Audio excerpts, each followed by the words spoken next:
Bonjour, alors je voulais vous parler du pissenlit aujourd'hui. Pissenlit qui est excellent pour purifier le sang grâce à ses feuilles qu'on peut faire en infusion. Ensuite sa racine qui est très bon pour désengorger, désensuquer le foie qui peut avoir toutes sortes de petits problèmes quand on voit l'organisme. On sait que le foie, un foie trop engorgé et trop plein de toxines peut provoquer des irritations chez les personnes. Donc en fait, il suffit juste parfois d'une simple infusion, voire on va dire une petite journée d'infusion, 3 à 4, pour que le foie se désengorge et que ça aille mieux par la suite. Donc là aujourd'hui on va regarder le pissenlit. Le pissenlit, j'en vois un d'ici. Là il se trouve de l'autre côté du pont. C'est bon, voilà, je suis dans un endroit où les tontes se font régulièrement. Et malheureusement, c'est la seule que j'ai pu voir. Donc voilà, Madame Pissenlit. Pissenlit, comme vous voulez. Elle, quoi qu'il en soit, c'est une plante. Donc voilà. Donc nous voyons le pissenlit. Alors pour reconnaître sa caractéristique, voilà. Donc elle pousse en rosette. Donc c'est-à-dire qu'il y a un point central d'où toutes les feuilles vont sortir et pousser tranquillement. Donc ensuite, nous voyons sa forme comme des dents de lion, dont Dents leonis, qu'on dit en latin. Là on voit encore une autre forme de feuille de pissenlit qui vient d'une autre rosette justement, mais il n'y a pas la fleur. Donc on s'aperçoit bien qu'elles sont assez prononcées ici et là beaucoup plus faibles. Donc voilà, on fait avec. Qu'est-ce qui pourrait être confondu avec, par exemple, il y a ce genre de petites fleurs, petites feuilles à côté qui viendrait plus d'un picris, pareil, qui est aussi qui fait une fleur comme le pissenlit, mais bon, le picris pousse sur une tige et ensuite va partir à droite et gauche des boutons de fleurs. Donc, pour reconnaître le pissenlit, si on n'arrive pas à le reconnaître grâce à ses feuilles, le moyen le plus sûr et absolu, c'est ces sépales, ce que vous voyez de vert en dessous, là, qui sont recourbés. Ça pousse en, comme on appelle, en effet miroir par rapport à la coupole, la corolle qui est au-dessus. Voilà, c'est un astéracé, le pissenlit. Donc les fleurs se situent là dedans en fait, et ce n'est pas en fait l'ensemble qui fait la fleur, mais chaque fleur se situe à l'intérieur.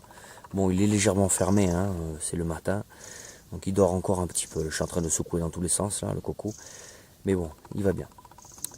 Donc en fait, voilà, il est diurétique, il est très bon pour le corps, donc très bon pour le foie, le sang, pardon, pour commencer, par rapport à ses feuilles, qui va aider à supprimer les déchets qu'on peut accumuler à l'intérieur, comme le déchet du sucre, quelques métaux.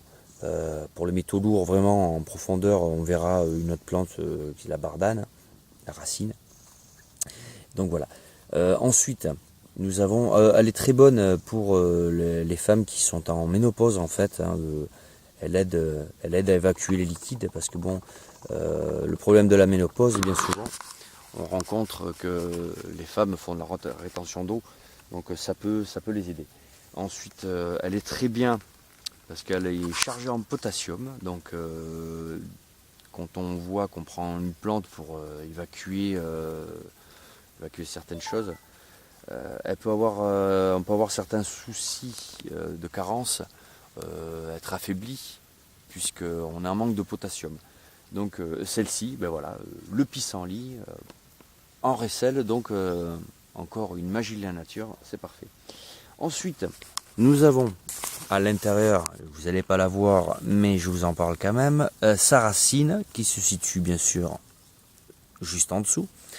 Alors celle-ci se récolte la racine à partir du mois d'octobre, hein, quand on commence à avoir les premières gelées. Même on peut attendre presque décembre. Donc si vous avez des pissenlits que vous voulez ensuite récupérer les racines pour en faire des décoctions, essayez de repérer où c'est que vous en avez, de façon à pouvoir les sortir quand il faut.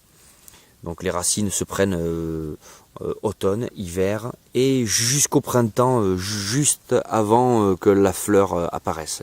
Puisqu'une fois que la fleur est là, la puissance qu'il y a dans la racine est répartie à travers la fleur, hein, parce que c'est ce qui va faire en sorte attirer la pollinisation. Donc elle va faire ses graines après avec une boule blanche qui se fait gentiment balloter par éole. Hein.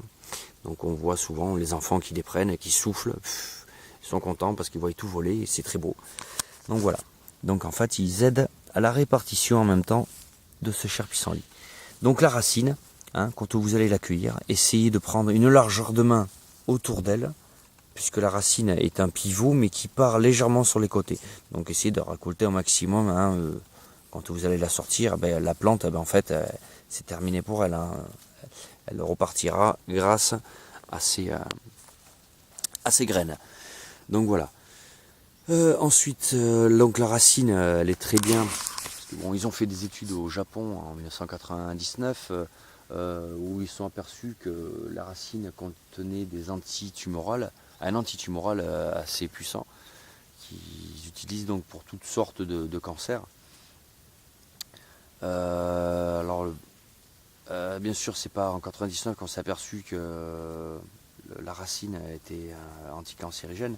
Non, on s'en a aperçu bien avant. On l'a su depuis, j'allais pas dire des éternités, mais ça fait très très très longtemps que c'est su. Et bon, voilà, l'humanité a besoin de savoir dans quoi elle met les pieds. Et depuis qu'on s'est éloigné des plantes, on n'est plus au courant de tout ça. Donc voilà. Je crois avoir fait un petit peu le tour vite fait là du pissenlit. Hein, oui, j'ai fait l'expérience aussi avec les racines. Le lendemain de fête, on sent on a mal à la tête, envie de vomir. Donc 5 petits